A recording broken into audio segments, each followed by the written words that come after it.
தானியேலின் புஸ்தகம் 4ஆம் அதிகாரம் 26ஆம் வசனம் நான் வாசிக்கிறேன். ஆனாலும் விருட்சத்தின் வேர்களாகிய அடிமரம் தரையில் இருக்கட்டும் என்று சொல்லப்பட்டது என்னவென்றால், நீர் பரம அதிகாரத்தை அறிந்த பின் ராஜ்யம் உமக்கு நிலை நிற்கும். நேபுகாத்நேச்சார் பெருமை கொண்டு தேவனுக்கு விரோதமாய் வாழ்ந்தான். ஆனால் அவன் பெருமை கொண்டதாகவோ அவன் தேவனுக்கு விரோதமாக பெருமைப்பட்டு வாழ்கிறான் என்று யாருக்கும் தெரியாது. ஆனால் ஒரு நாள் ஒரு சொப்பனத்தை கண்டான். அதிலே ஒரு பெரிய விருட்சத்தை கண்டான்.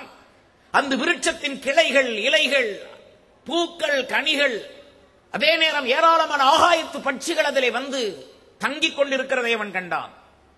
திடீரென்று ஒரு தேவதூதன் பரலோக அதிகாரியாக இறங்கி வந்து, இந்த மரத்தை வெட்டி போடுங்கள், ஆகிலும் அந்த மரத்தின் அடிமரம் வேர்களோடு இருக்கட்டும், அந்த மரத்தின் மேல் வந்த பறவைகளும் பட்சிகளும் பறந்து போகட்டும். பரலோகத்தின் அதிகாரம் இறங்கியது. இந்த சொப்பனத்தை கண்டு அவனுக்கு விளக்கமும் சொல்ல முடியாததினாலே ஞானிகளை அழைத்தான். ஞானிகளுக்கு விளக்கம் சொல்ல முடியாது. தேவன் கொடுக்கிற ஒரு வெளிப்பாட்டை புரிந்து கொள்ள ஞானிகளுக்கு அறிவு போதாது. ஆகையால் அரண்மனையிலே ஏற்கனவே தானியேல் இருந்தான். பரிசுத்தாவி பெற்றவன், தேவாவி பெற்றவன். அவன் வரவழைக்கப்பட்டான். கடைசியாக தானியேல் வரவழைக்கப்பட்டான் என்றுதான் 4ஆம் அதிகாரத்தின் 8ஆம் வசனத்தில் காண்கிறோம். கடைசியாகத்தான் நம்மளை கூப்பிடுவாங்க. தங்களுடைய புத்தி, யுக்தி, திறமை எல்லாம் தோற்ற பின்பு, தங்களுடைய படிப்பு, தங்களுடைய மருத்துவ அறிவு எல்லாம் தோல்வியடைந்த பின்பு இறுதியில் தான் ஊழியக்காரர்களை அழைக்கிறார்கள் மனிதர்கள். கடைசியாக தானியேல் வரவழைக்கப்பட்டான். அவன் வந்து அந்த விளக்கத்தை சொன்னான், சொப்பனத்தையும் சொன்னான். அந்த பெரிய விருட்சம் நேபுகாத்நேச்சார் ஆகிய நீர்தான் என்று சுட்டிக்காட்டி, நீர் தேவனுக்கு விரோதமாய் வாழ்ந்திருக்கிறீர், தேவனுக்கு விரோதமாய் பெருமை கொண்டீர். தேவன் பொறுத்து பொறுத்து பார்த்தார். நீர் பெருமையை விடவில்லை, மனம் திரும்பவில்லை. தேவன் சில அடையாளங்களை செய்தார்.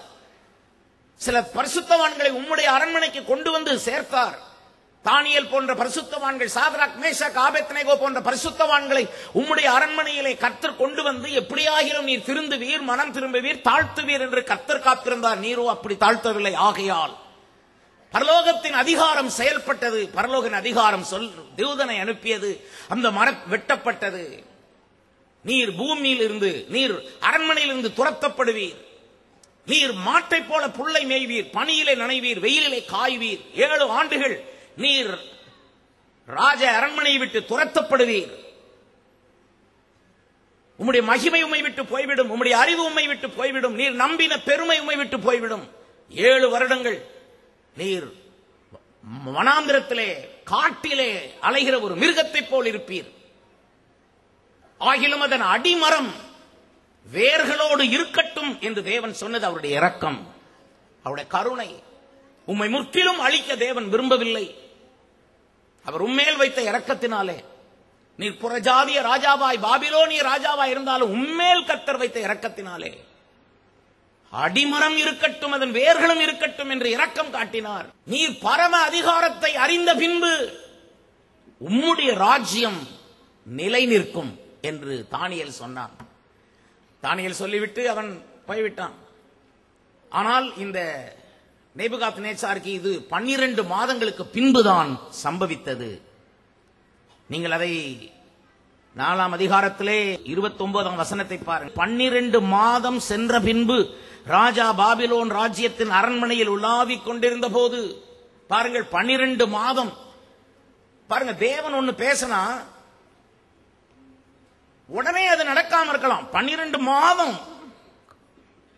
கர்த்தர் சும்மா இருந்தார். அப்படியாக இவன் மனம் திரும்பட்டும், ஒரு தரிசனத்தை கொடுத்தோமே, ஒரு சொப்பனத்தை கொடுத்தோமே, இவன் தன்னை தாழ்த்தட்டும் என்று தேவன் இன்னொரு 12 மாதம், அதாவது இன்னும் ஒரு ஆண்டு.